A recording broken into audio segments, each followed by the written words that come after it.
Ladies and gentlemen, I'm in London and I just want to send a greeting to Canada. My brother, who is in Toronto or near there somewhere, he sent me a Canada Day thing, one of these special icons.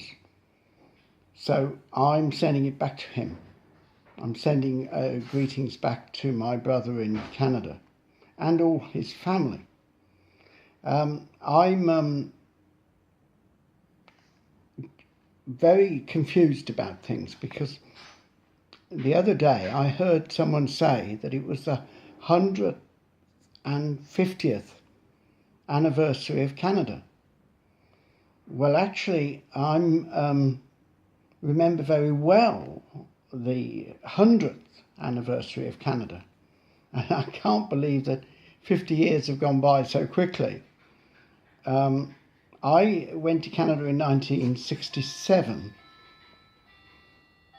There's a clock chiming there. But I went to Canada in 1967, believe it or not, on a boat. The boat went from Southampton in Portsmouth and landed in New York and the Hudson River.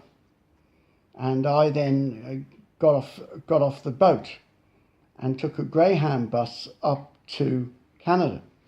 However, no one had told the Bank of Nova Scotia, who gave me some travellers' cheques from Martin's Bank in Birmingham, England, a bank which doesn't exist anymore. But anyway, no one had told me that the Bank of Nova Scotia travellers' cheques were no good in America. So when I tried to get any money, I couldn't, which was a bit of a confusion because I was there in New York on a Friday afternoon, not knowing a single soul in the United States, and I suddenly had no money. Well, by some amazing event, I managed to get to the Bank of Nova Scotia. It had already closed, but a woman came down from the 433rd floor or wherever and gave me my money, and I was able to go on to Canada. When I got to Canada in the middle of the night, I made contact with the university where I was going, McMaster University. They had a thing called FROS, Friendly Relations with Overseas Students. And I told them what had happened to me in New York, whereupon they said, "Those damn Yanks." So I realised then that there was a difference between Canadians and Americans. Now, anyway, 50 years have gone by. I did succeed in completing my course over in McMaster. And I came back to UK, but I flew back. Now,